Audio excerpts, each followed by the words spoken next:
Push the Love fam. I am Gabriel. I'm Angel. This is Isis. And together we are Push the Love. We created this platform, this community, this safe space to bring awareness to spinal cord injury, love, and happiness in the process. Yeah, it's been a fun journey so far, you guys. I think in the process of even doing this and us sharing our stories with you guys, I think we're continuing to grow our relationship, learn more about each other. We're hoping that this is helping you all in your relationships and just life in general.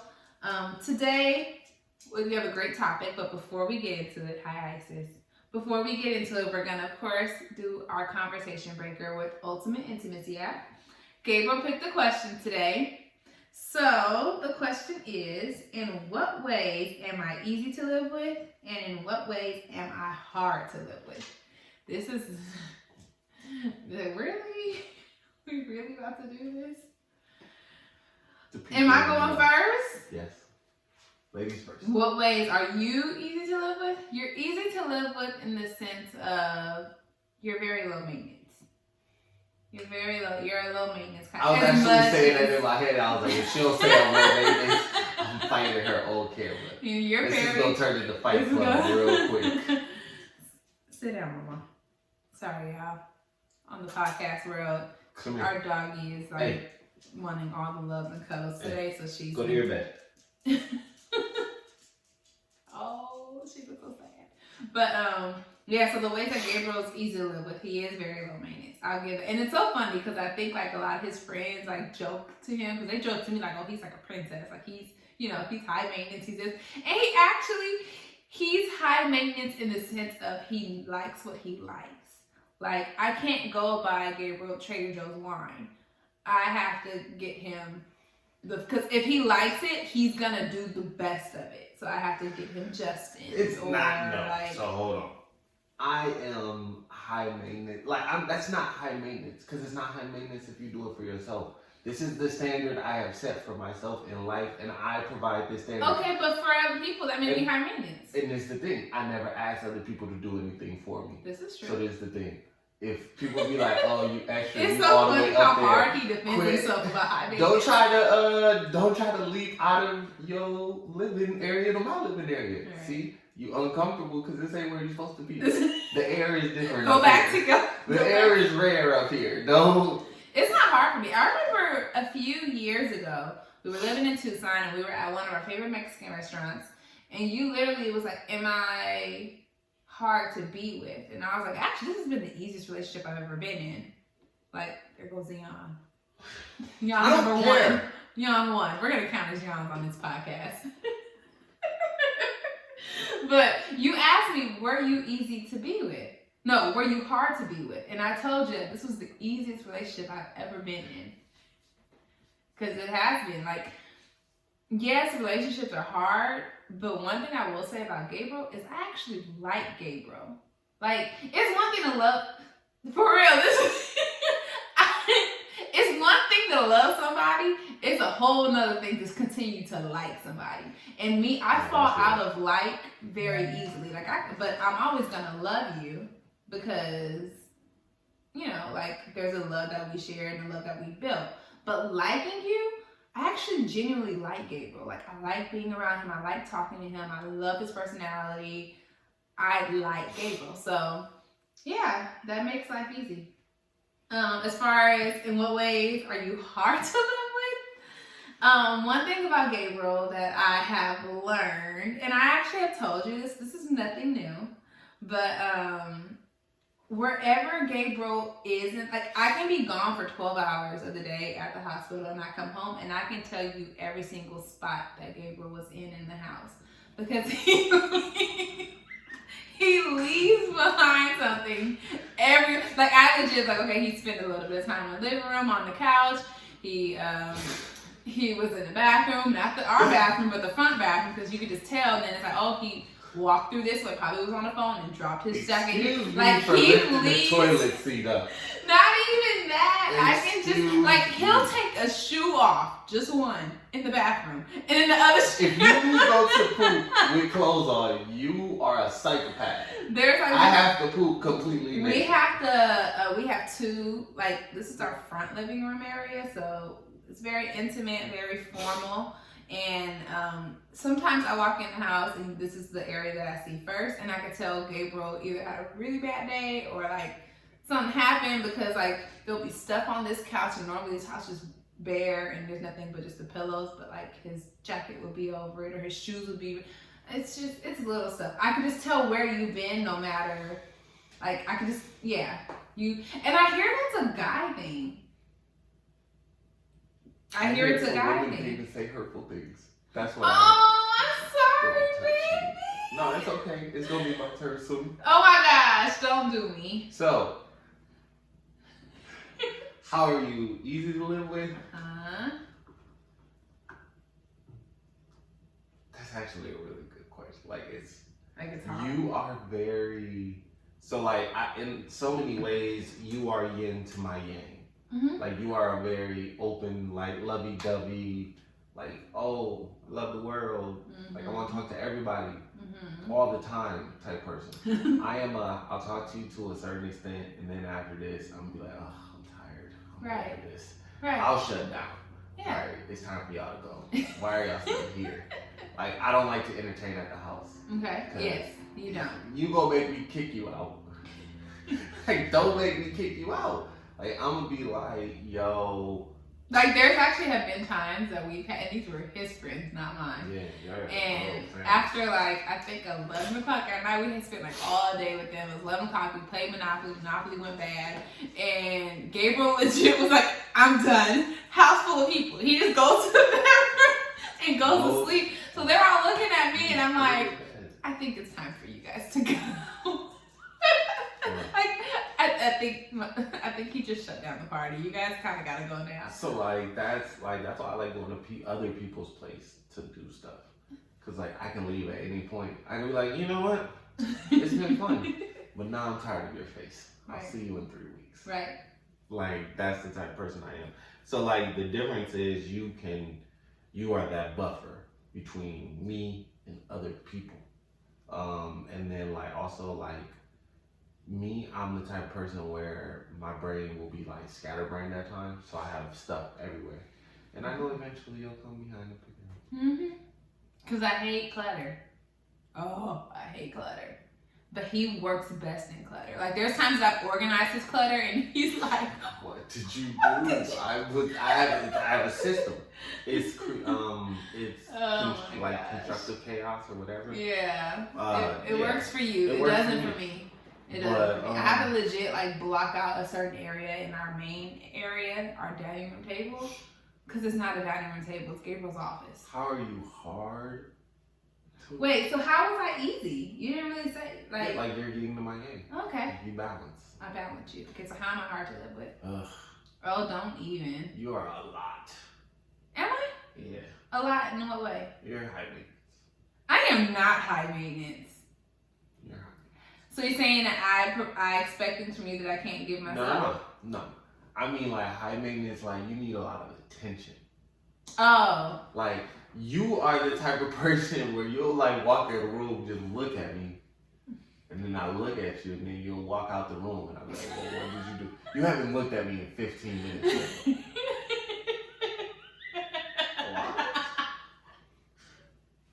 When's the last time you looked at me, Gabriel?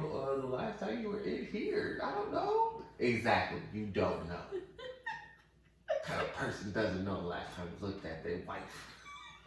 That is something I would say. It's so childish. It's stupid.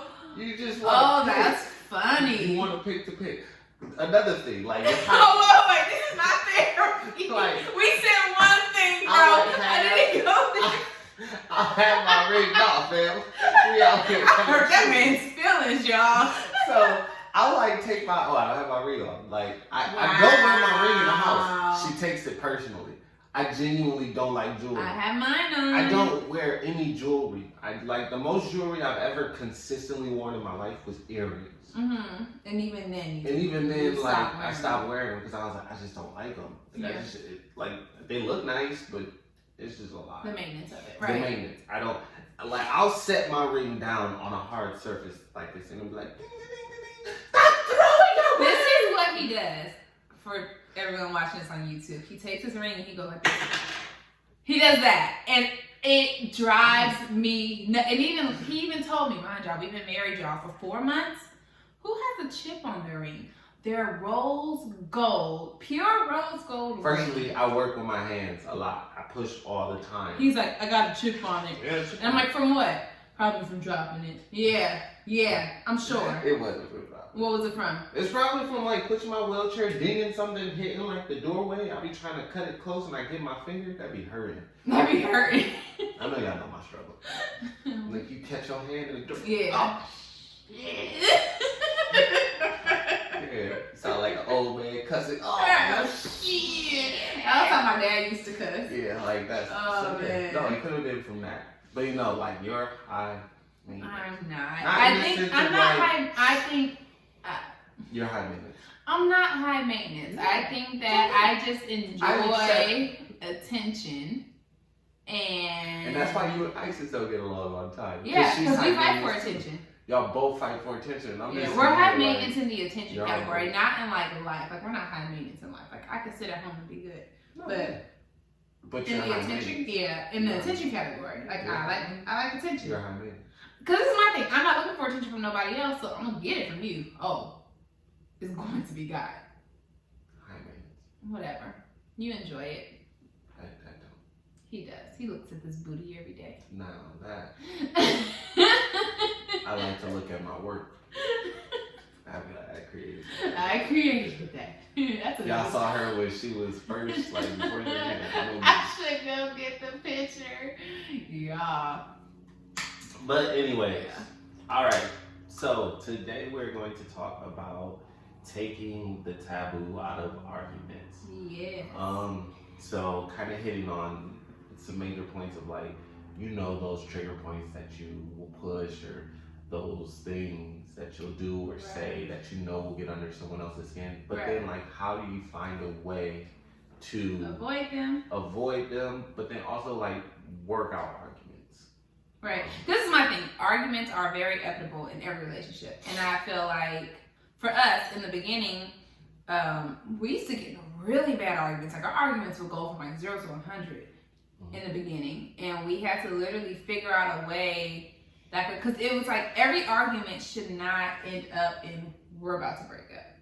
This is my thing. Like every relationship is work. As easy as I say our relationship is, a relationship always is going to be work. There's always work that is to be had in a relationship. And when it comes to arguments, it's not necessarily, everything doesn't have to escalate to an argument. A disagreement can be a disagreement. And I feel like I used to say that to you in the beginning and it wouldn't make matter. I probably said it at the wrong timing. But like in my world, I've been taught that you can disagree and it doesn't have to be an argument. But Gabriel's very confrontational. Gabriel's very... his way is his way, and so it was. This is the Attack Gabriel episode brought to you by Angel. It's not attacking. No, because I have my faults too. We're gonna talk about both our faults in our arguments in the beginning, and then we're gonna talk about how we feel better from it. Okay. Yeah. Can't wait for that part. Oh yeah, we're gonna do it. Anyway, continue. But I think a big part with arguing or having disagreements is learning to build trust with that person, to know that like we're not in this and going at it just for it to be null and void. Like it's for a better purpose for us to down the line when we approach the situation again, we know how to handle it better. Yeah. And that comes with a huge topic of effective communication, which we had to grow really, really hard in. And I think we are great. There's always room for growth, but... I think we're a lot better. I think we still have room to grow. I think we're always going to have room to grow. I think there's never not a space to grow with communication. Definitely. But I'm saying we're great compared to where we used to be. Oh, yeah. Yeah. Like. So how did you... something that we had touched on earlier, like we're polar opposites. Yes. So, for instance, I like to sit on information before I react. Like reacting immediately to me is like you're not gonna get the best me, or you're not gonna get the best answer, you're not gonna get the best response because it's most likely gonna be out of anger. Okay. And if I say something now, it's gonna be out of anger. I'm gonna lash out. So let me sit back. I might take a day, really look at what I'm really feeling. Mm-hmm. Like let the anger subside, and then say, okay, what was really going on here? Right. What did she say? What did she do to make this reaction come out of me? Okay. And you were like raised a totally separate way. You talk it out right this moment. Well, it's okay. So keep back on with your question. And don't let the sun set with anger on you and all that. Like that's no, it's not huge. So are you asking? So my question is, how did you handle us being, polar opposites? So the way that I handled us being polar, well, this is my thing. This is how I grew up, first of all, so you can get my background. Mm-hmm. My background is you never go to sleep angry. You never go to sleep with a heavy heart, because you never know who is or who isn't waking up the next day. And I've also been taught that not everything that is done to you or said to you deserves a reaction. So I'm very good at talking. This is one thing I will say. I have been great, and I can thank my parents, I can thank God, I can thank I don't know who, because I don't know why, but I'm very great. I actually been tested for it in nursing school when we did mental health. I got like 100% in effective communication. I don't know why, but I think it's because I'm a very emotional person, so I know how to talk through what I'm feeling, but also just be very effective in making sure you understand where I'm coming from. Because if you don't understand where I'm coming from, and I'm just over here mad and not acting up, but just like acting a fool, and you just like, what the hell? And I never expressed it to you, it's gonna leave you with a open mindset of, oh my God, it could be this, that, and the other. It's like, no, I'd rather you understand why I'm feeling this way. So for me, that was always big of, I just wanted you to know where I'm coming from. Like, let's just talk this out. It's no point of us being upset because we're going to be here tomorrow. Let's just talk it out, understand that we may have differences in this, and we work through it. Because you can't work through something when you're stuck in being upset. You're just allowing the emotion to take over. That's your emotion. I'm not saying you're wrong for having that emotion. There's times that we've gotten arguments and I've been very upset with you. You looking like, but then I work through it quickly. I'm very good at just like getting through it. Like, yo, okay, it made me feel this, it made me feel this. It may take me an hour. It may take you 3 or 4 days. But the way the way I had to learn was through counseling. And in counseling, the biggest thing that she made me realize was that I can't force you to handle things on my terms, because then it's never going to get a reaction that I want out of you, because you're not me. Mm-hmm. And I can't talk to you in an hour and expect you to be like, all right, let's work through this the way that I am. So we had to find like a happy medium. And so it would be... So hold on, before we get there, let's tell them why, because during that time in our relationship, we were butting heads in the sense of like, Angel wants to talk about this right now. Gabriel is retreating. And what our therapist kind of taught us I'm like a pursuer. There's a pursuer and there's a retreater. Yeah. And me, I'm a retreater. I'm going to kind of go into myself and go into my shell, figure it out, then come out and say, okay, I got the solution. Right. Or I now understand why I reacted or acted how I acted. Right. Where you are, let's figure this out together. Yeah. Because I think it's not a me thing nor a you thing. If we got through this, if we got to this point together, let's get through this point together. But like what we learned is, it's still always, so pretty much what she was telling us, what our therapist was telling us is, hey, if Angel, you are pursuing, you're only gonna make me, Gabriel, go into a shell further and further. Yeah. And like Angel's biggest thing was like, Gabriel, you'll go in your shell for 3, 4, 5, 6 days, a week. Yeah, he's done a week to me where he just would never talk, and I'm just like, dude. But like she would push me and put like every day. I'm like, can we talk today? Can we talk today? And I'm just like, I don't want to talk. Like Like I don't even have the space to really even think about my thoughts because all I feel is you pushing. Okay, so what is it? Because this is my thing. Why? Where did this come from? Because this is my thing. If you're feeling a certain way, how can you just not think through it at the moment and say this is because why would you? Biggest thing for me, I don't like feeling sad, down, upset, mad. I don't like being in it. And from my perspective, it almost seemed like you enjoyed being, because like we would get in an argument and he would go into the shell again. He like almost like he enjoyed being mad. I'm like, why do you enjoy that? Like, why would you not want to get out of that quicker? It's not that I enjoy it. It's that I have created a process of how I like go through my feelings and go through my emotions, right? So it's like, all right, let me get into my space. Let me reset first. Let me do a hard reset on me. Okay. Because I need to fix how I'm feeling. It's almost like how we were talking about like the self-care episode, where it's like, all right, I am mad.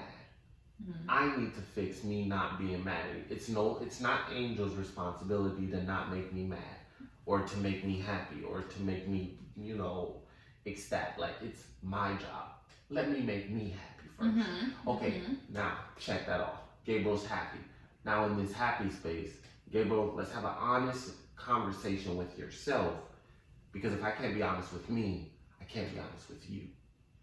So let's have an honest dialogue in my head of saying, okay, why did that trigger you? Like, you could have said something like that, a word like that just was very triggering to me. Now I want to know why. Right. It's not necessarily about just this argument. I take things and say in that moment, but I want to like learn more from it. Mm-hmm. Like over the last 2 years, I've really purposefully said I want to learn more about myself. Right. Like I want to uncover traumas. I want to uncover why I am how I am. So through arguments with other people, I use that as why did that make me feel? Why did I feel like a certain way about that? Yeah. And then I'll go through and I'll be like, oh, as a kid, like this is what happened that made this happen. Oh, okay. And then it only compounded when you did this and then you did that. Oh, and that's why I flipped. That's why I lost it, because that's a triggering word or a triggering action. Right.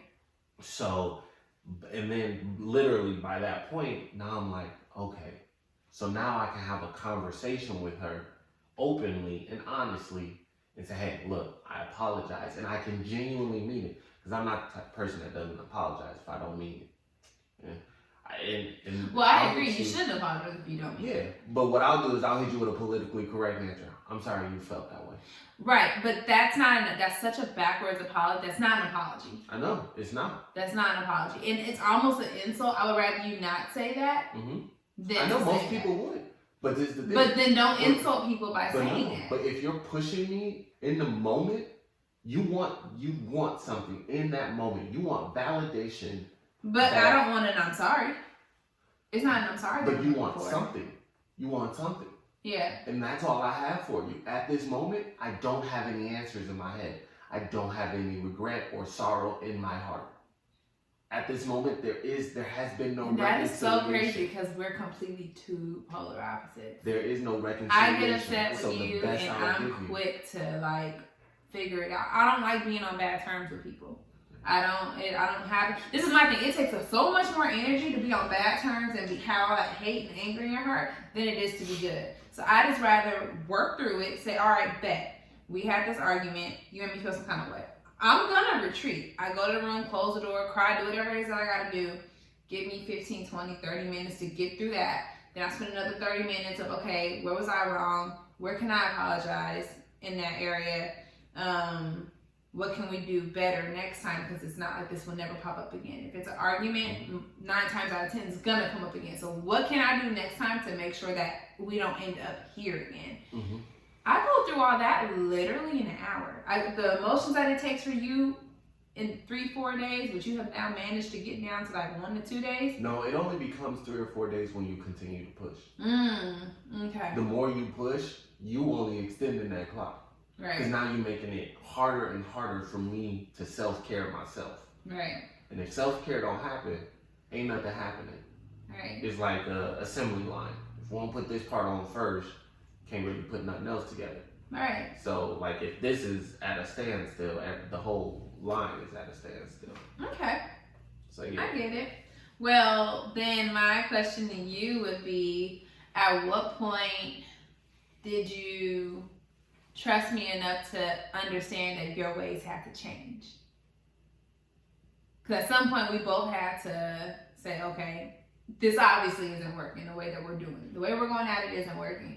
But I know for you, a big thing for you is just willing to be vulnerable and change, and trusting whoever it is that you're changing for, because you don't trust just any and everybody. Because it takes a lot for you to want to change. Not you, but just people in general. Yeah. So like, from a male standpoint, like at what point were you just like, okay, I'm willing to change for her? I don't know. Like because when I look back and like I think back to our therapy sessions and I think back to like what our therapist told us, like I really like in the sense of like arguing, Mm-hmm. I haven't changed much. Yeah. So what I've done is I have openly communicated, look, this is my process. Mm-hmm. If I cannot have time to go through my process and you're only pushing and pushing and pushing, you are going to only further extend the process. Mm-hmm. That's why it gets to 3 or 4 days. I'm gonna need my time.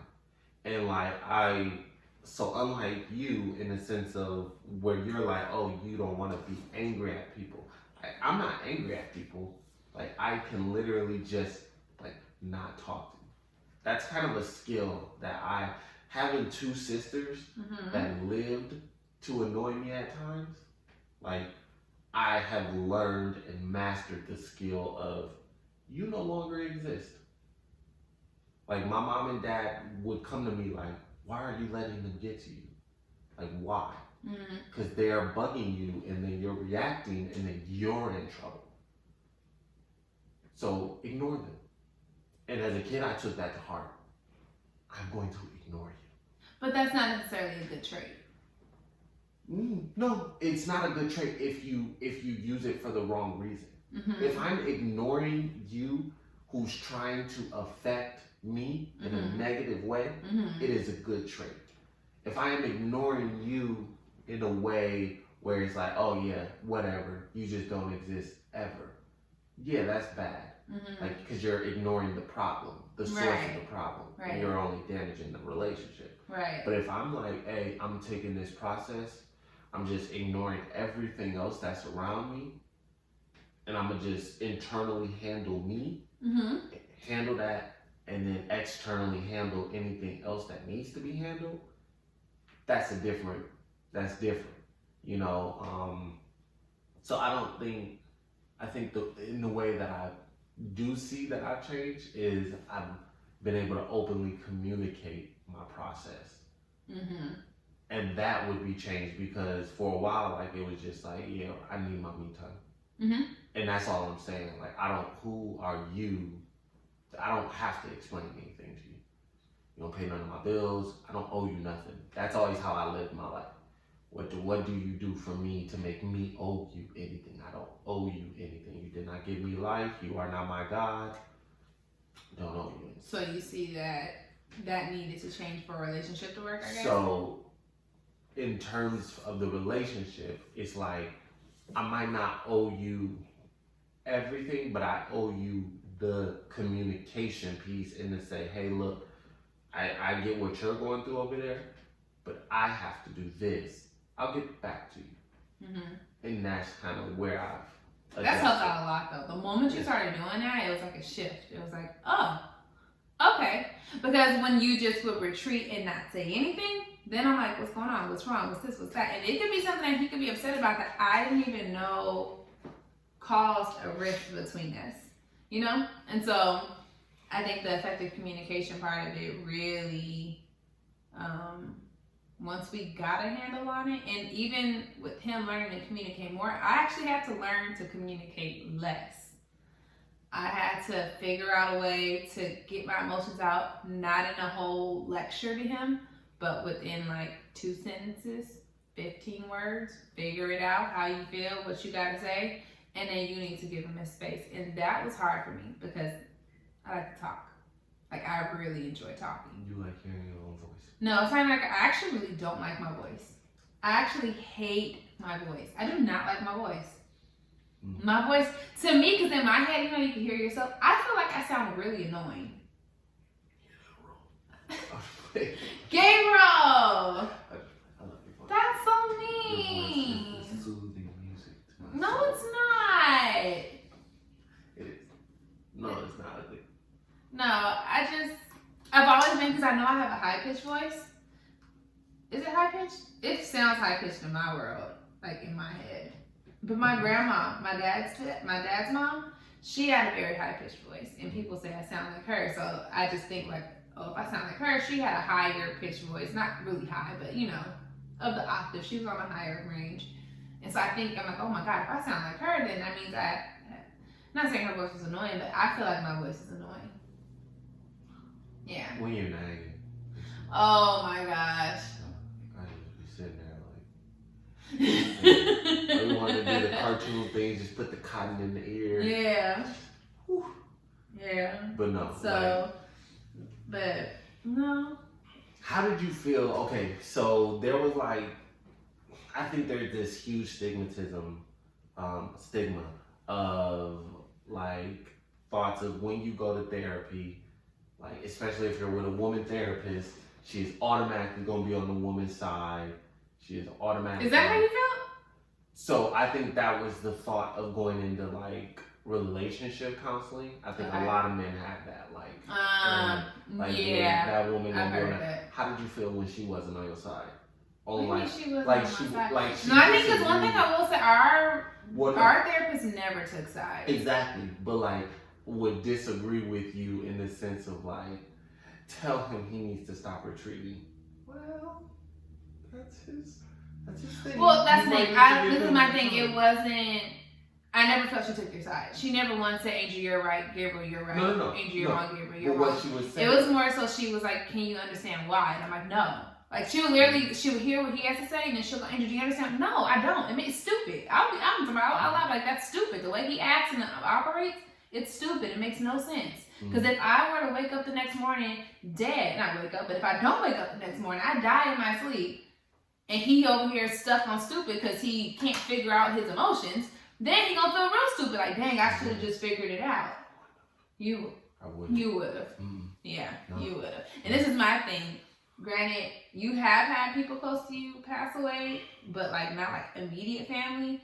When someone immediate in your family passes away, it's like a flip of a switch. And I promise you, and I pray that it doesn't happen anytime soon for you, but it changes your outlook on life. Because then you realize the little things that you could be arguing about, could be having disagreements about, in the grand scheme of things, does it really matter?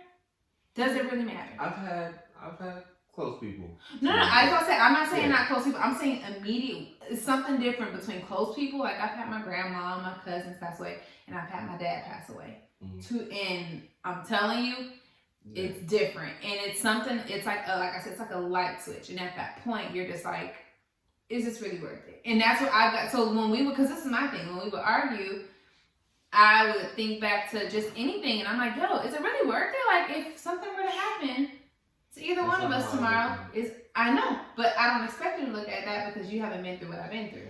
Just like there's some things that I can, like I haven't been through what you've been through on certain things, so I get it. Like you're gonna be further ahead in that emotional realm than I will be. But in this situation, I feel like it is different, and that's okay. There's nothing wrong with that. We both went through life, and we both had our experiences before we came together, and it shaped us to who we are. But I'm just really big on like I'm not about to sit here and be mad at you. I'm really not. Like I don't have it in me. I just don't. I like to be a positive person, but like I just even when you upset me and I try to stay mad and then you'll do something like funny to make me laugh and I was like, man, get on my face. But I can't stay mad for whatever reason. I don't have it in me. I'm not a tough cookie. I'm not a tough cookie. I'm more on this side of like it goes back to that ignoring, but like I can flip that on and like see, but that's something that you had to learn because of your environment. I never had to learn that. Yeah. That's what I'm saying. It's too, and I'm not saying it's healthy or it's not healthy, but I think that it's just what has made you who you are. So it is. You haven't yawned. I just realized that. I know. I'll take the satisfaction away from you counting them. That's so rude. But no, but seriously, I think that it's just that's what shaped you into who you are today, and that's perfectly fine. It's not a bad, it's just different. And I never had experienced anything like that prior to you. I've never experienced someone who can ignore me as good as you can. I ignore everybody. It is like you've mastered the art of ignoring. It's kind of scary. I refuse to let anyone else have the power to like control emotions. Well, that's my thing. Walk away. Why can't you just walk away? But just walking away doesn't. This is the thing. Okay, then that's the same thing. Like for people who are bullied on the internet, right? You just tell them, "Oh, turn the internet off." Well, you can't really turn the internet off, right? So it's like just walking away. It's like, yeah, you can walk away, but like, what if someone's in your classroom and they just like picking and picking and picking? Mm-hmm. Like you're eventually going to have to deal with this or find a way to just turn it off. Like I literally you could sit next to me and this is true. This is an empty chair. Like it just is what it is. That's just how I kind of handle it. Yeah. But yeah, just to go back on my point, that was, I think, from a male standpoint, like that was something that I looked at because my perspective was a little bit different. Like when we were talking to the therapist, like she would, I think she would look at both of our sides of the way we handle things, and like me, like I would always be like, yo, you're way too emotional. Like everything does not need this level of emotion, and you bring it to everything. And she's like, well, she's not wrong for that. That's just how she is. Mm-hmm. And she's like, you're just gonna have to learn to deal with that. Mm-hmm. And no, that's not saying like, Gabriel, you're right or wrong. But what that's saying is, I like that she made it very clear and very precise. Like, hey, like, this is who she is. This is who this person is. Yeah. Like, you had a problem with Gabriel going into the show, but she's like, that's who he is. Like, you might not like it, but if you don't like it, go. Like, there was a few sessions, I don't know if you know, I did like without you. I've done a few sessions without you. And so we would talk like open and candidly without you being there, but our situation, so we could talk about us, and she understood your standpoint of everything. And I remember, I think we were broken up, and she like literally asked me the question. She looked at me because I'm crying, and she goes, Angel, do you want to be with them? And I was just like, she goes like, honestly, like take away everything. Like, can you handle him at this level? Like if he never changes again, because we were at that point, we were going through arguments like once a week, and our arguments would last us like 5 days, and then we'll have 2 days of being good, and then something else will happen, and it was right back down to this. Mm-hmm. So we really couldn't play catch up and get back right. And so she goes, if this is just how y'all are, could you handle being with him? Like, could you take him for this person? And that was like a real big like, can I? And I had to like sit back, because of course I'm like, yeah, I can. Yeah, no, that's easy. Yeah. And I was like, no, Angel, don't answer that question quickly. Like, really think about it. And then I thought about ways that I have learned your trigger points, and I knew how to push them to get reactions out of you. Because one thing I will say about Gabriel's really good at being nonchalant about stuff. Like, you'll just not care. And I would ask out loud, do you even care? And then he would just kind of like shrug his shoulders like, yeah, I care. What do you mean? And but it was never, Gabriel's not an emotional person. And so sometimes in the beginning, to get a reaction out of him, I'm like, dude, I need a reaction out of you. I need to know that you actually are willing to, you know. And so I would poke and pry at him. Like he said, I would like hit him up every day or like walk over. Yeah, and then I end up with the emotion I don't want. Then I'm over here in the corner like, what the heck did I just do? So I had to learn, Angel, these trigger points, you avoid them. You want to make sure that you give him what he wants, so in return you can get what you want. So that means I have to be willing to let go and say, all right, I'm going to give this man a day. I'm going to give him a day. And when I had to give him a day in the beginning, I had to like keep myself busy. So I would like go to the nail shop, go to the grocery store. I find like everything to do under the sun in a 24-hour time span because I'm like, I have to give this man a full day. And then like the next day, I noticed you were like in bed, we would like be laying down going to sleep. He'll come behind me and cuddle me and he's like, hey, I'm sorry. I really do apologize for that. And I remember the first time it actually worked, I was like, this is gold. I was like, how did I not know that this is all he needed? So then literally. You don't listen. When you be in your head, you don't listen. So then. Like you be wanting to talk. You be like, tell me what you need. I have to know. You're like, no, that's the one thing you're not getting. You don't need space. Yeah. That's what make this make sense, man. Right. No. So I learned it once I figured it out. I'm not gonna say it's been perfect, but it's been better. I think, like you said, we always gonna have room to grow, room to get better. But I think the main thing is just avoiding your spouse's trigger points. Don't be like me. Don't be like Angel. Not in the beginning. You could be like me now, but don't be like me in the beginning where I was like finding ways to tiptoe and tap dance on him every chance I got. Another thing I would think is just making sure you guys always, and I feel like this is, I hate to say it, I feel like this is said too much, but communication is everything. And I feel like it's oversaid, so it doesn't really have the value that it deserves. But effective communication is like, it's important. Like it's super important. Like if you don't have communications, like there's always going to be something that is either festering or something that's gonna come up. Like now I'm at a point where I know I can tell Angel things beforehand, like, hey, don't even do it. I'm not in the mood. Or that ain't it. And she'll know. Like that's okay. Right. I'm gonna leave that one alone. And she knows, like, I'm going to leave that one alone. So it's like I have to be able to tell her, hey, I'm not really like, she be asking, so like for instance, one of her, like Angel had a check-in where she was like, she would be like, are we good? Well, that was actually something we created in counseling. No, it wasn't. Yeah, it was. No, it wasn't. Yeah, it was. No, it wasn't. Effective check-ins? Effective check-ins are actually... effective check-ins were something, but not, hey, are we good? Oh. Like, you would come in the room and you would just see me looking. So like, I would upset. have not even upset. You would think I would be upset. I'm saying you look upset. Okay. I got resting bitch face. Leave me alone.